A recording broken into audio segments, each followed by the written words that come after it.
Mantan penasihat spiritual Presiden ke-7 RI Joko Widodo, Jokowi, Sri Eko Srianto Galgendo atau Eko Lemu, mengingatkan agar prosesi adat menginjak kepala kerbau yang dilakukan Jokowi saat menerima gelar Baginda Pemuka Bangsa di Lampung tidak dimaknai sekadar seremoni. Menurut Eko, ritual tersebut memiliki makna filosofis yang kuat dalam tradisi adat. Karena itu, ia mengingatkan penggunaan simbol-simbol adat untuk kepentingan politik justru dapat berbalik menghantam orang yang menjalaninya. Nilai dari simbolisasi kepala kerbau adalah penyucian diri. Artinya kejujuran, keikhlasan, dan kesucian. Kalau kemudian itu ditunggangi kepentingan yang tidak ikhlas, tidak benar, sewaktu disimbolkan Pak Jokowi menginjak kepala kerbau, itu bisa menjadi permasalahan yang menghantam dirinya sendiri, kata Eko dalam podcast Forum Keadilan TV, Rabu, 1 Juli 2026. Pernyataan itu disampaikan Eko menanggapi prosesi adat yang dijalani Jokowi saat menerima gelar kehormatan dari 5 kerajaan adat Lampung dalam rangka safari politiknya di provinsi tersebut. Menurut dia, simbol-simbol adat tidak boleh dipisahkan dari nilai moral yang terkandung di dalamnya. Jangan kemudian bermain-main dengan hal yang menyangkut nilai-nilai adat dan tradisi yang disakralkan, terangnya. Eko juga menilai masyarakat perlu memahami bahwa setiap prosesi adat membawa konsekuensi moral bagi orang yang menerimanya, bukan sekadar rangkaian seremoni. Dalam kesempatan yang sama, Eko menguraikan makna kepemimpinan seorang raja yang menurutnya sejalan dengan filosofi gelar Baginda. Ia mengatakan seorang raja atau Baginda bukan hanya memperoleh penghormatan, melainkan memikul tanggung jawab besar terhadap rakyat.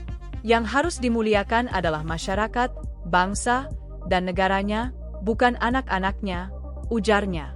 Menurut Eko, ukuran keberhasilan seorang pemimpin bukan terletak pada keberhasilan membangun keluarganya, melainkan pada kemampuannya meningkatkan kesejahteraan masyarakat. Bagi seorang raja, kemiskinan rakyat adalah kemiskinan dirinya. Kebodohan rakyat adalah kebodohan dirinya, katanya. Ia juga menilai seorang pemimpin yang ingin mewariskan kepemimpinan kepada generasi berikutnya seharusnya mengedepankan kebijaksanaan, bukan kepentingan keluarga ataupun kelompok politik. Kalau ingin meneruskan kepemimpinan kepada pewarisnya, harus penuh kebijakan, berbesar hati, bahkan kadang mau mengalah, ujar Eko. Sorotan Eko muncul setelah Jokowi memulai safari politik perdananya di Lampung pada 26-28 Juni 2026. Dalam kunjungan tersebut, Jokowi menghadiri rapat koordinasi daerah DPD PSI di Kabupaten Mesuji, bertemu relawan dan sejumlah tokoh masyarakat, mengunjungi pelaku UMKM, serta menghadiri prosesi pemberian gelar adat Baginda Pemuka Bangsa oleh 5 kerajaan adat Lampung di Bandar Lampung pada Sabtu, 27 Juni 2026. Dalam prosesi itu, Jokowi menjalani sejumlah ritual adat, termasuk menginjak kepala kerbau sebagai bagian dari rangkaian pemberian gelar kehormatan. Eko menduga rangkaian safari politik tersebut bukan sekadar kunjungan biasa. Ia menilai terdapat simbol-simbol politik yang sengaja dibangun, meski tetap mengingatkan agar nilai adat dan budaya tidak dimanfaatkan untuk kepentingan politik praktis. Saya mendukung bangkitnya kembali nilai-nilai kepemimpinan para raja dan sultan dalam konteks kekinian.